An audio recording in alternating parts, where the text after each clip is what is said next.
22 years old, I had the opportunity really of a lifetime. As a young adult, I was living in Switzerland, and I had my first teaching job in a small town that a lot of us refer to as Hollywood in the Swiss Alps. In fact, I think that Julie Andrews and I must have synced up our grocery shopping schedules, because oftentimes we nod and smile at each other over the produce. But this was one of those moments in my life where I realized, like, wow, I'm really an adult. I'm living away from home for the first time. I don't know the language. Schweizerdeutsch is really different from Hochdeutsch, which I learned in school.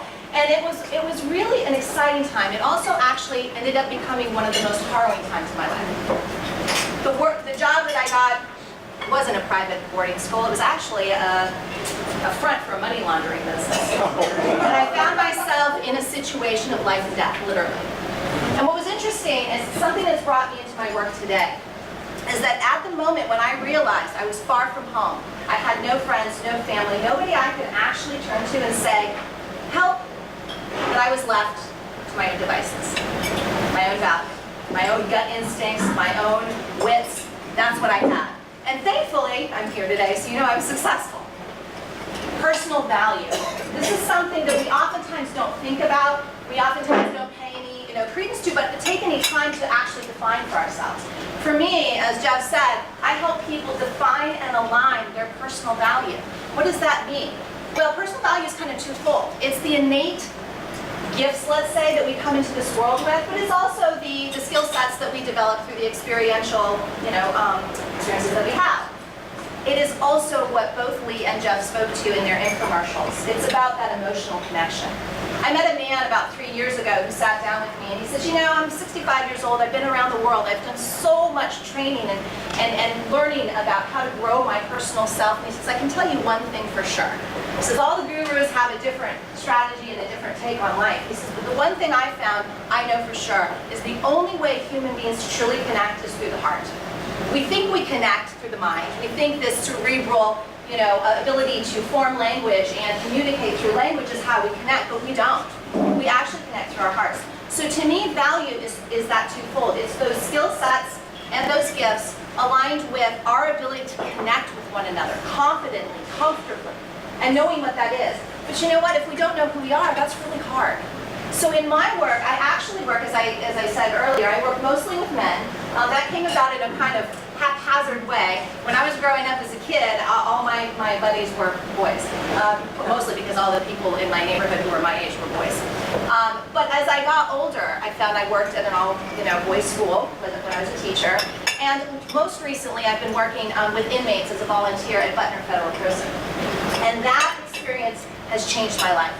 There's so much conditioning around many, many things. And in our culture, we spend a lot of time focusing on women and their needs, or minorities and their needs. But we oftentimes do not talk about men and how men have been conditioned into this role of thinking that all they're good for is to protect, provide, and serve.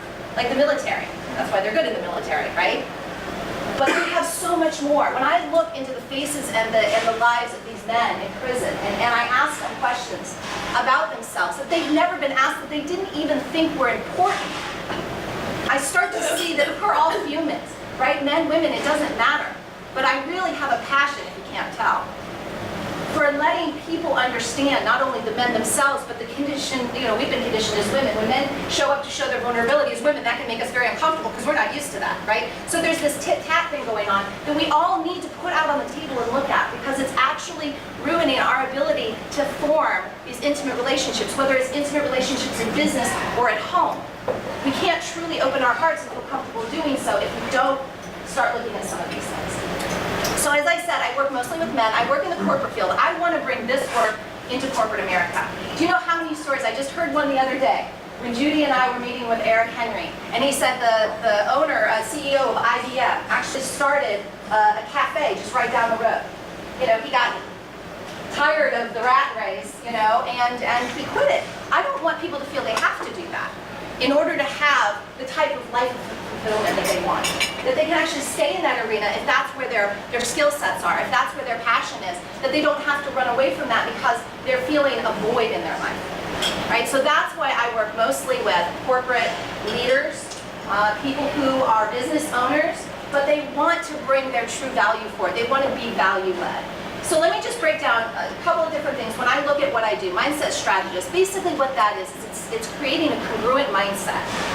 Congruent mindset is the way we look at the world, and our perception of it is our reality, right? So your reality and my reality are going to be different depending on how we're looking at the world. So we want to create a congruent mindset because that's the power, right? Where there's blockages in our lives is where we're not congruent. We may be acting one way and wanting something else, and we're wondering, why in the world can I not get there?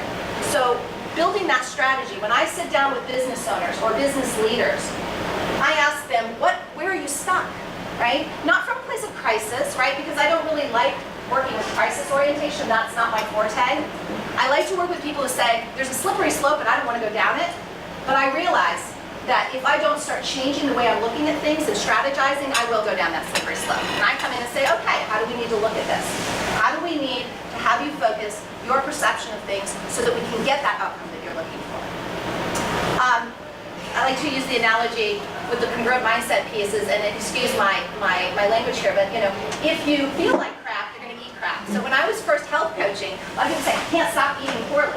I said, well, yeah, and it's making you feel poorly, right? So there's this vicious cycle. So if we want to feel better, we have to start looking at things differently so that we see it that way. The other piece to the work that I do is I refer to myself as an innate leadership coach. Again, as I said before, we lead through our value first, right? So value-led. One of the things I like to use a lot, so anybody in the room who knows me well, I'll use this analogy. If Superman did not know he could bend steel and fly, would he be as powerful? Well, no. We need to know what our value is. We need to know what we can do. We need to know how we can show up in order to do so at our full potential.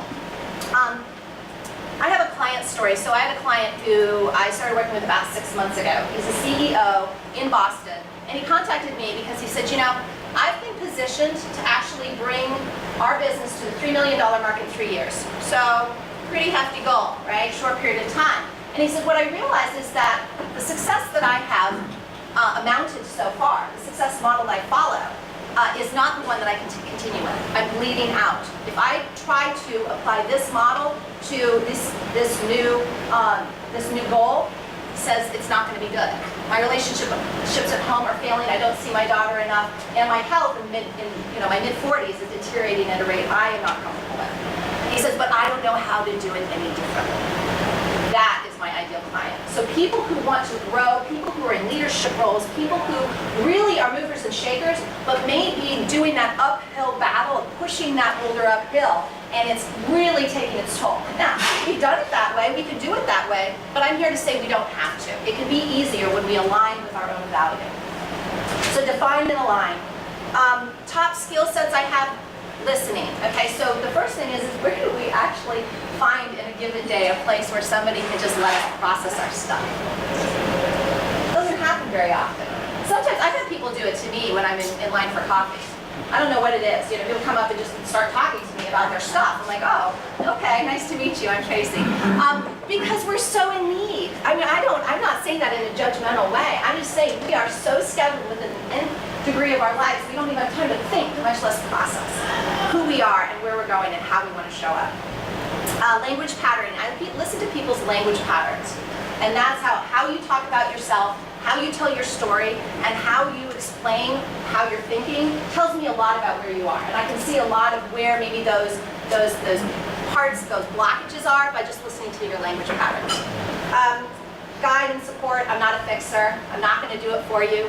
Coaches don't do that. Coaches lead you to find you. And then one of the key areas that I'm asking for business in is in profiling employees in the environment.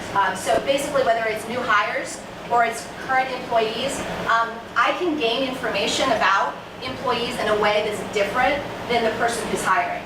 They have all the information on a piece of paper and maybe the information that they get from sitting in an interview or having a conversation, but I pick up things differently. So if there are employees who are looking to really, really hone and bring congruency into their groups or the people, their employees that they're working with, they really want to scale down and make sure everybody's on board. I can gain a lot of information that they might not be able to see.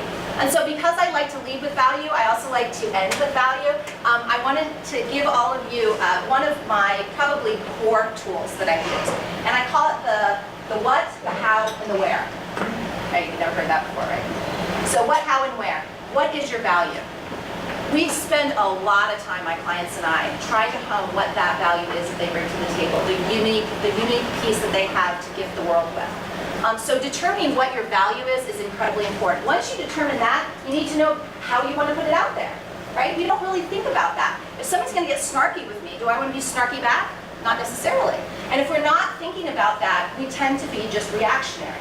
So I have clients think about 3 to 5 different characteristics that they want to put forward. So when we're gone and people are celebrating our lives, what do we want them to say about us?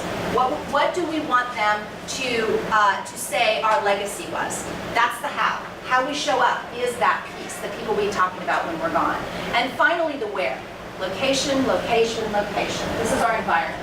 It's very important. Somebody can have great value, they can know their value, they can be showing up in a way that they're happy with, but if they're in the wrong environment, that may be truncating their ability to truly show up.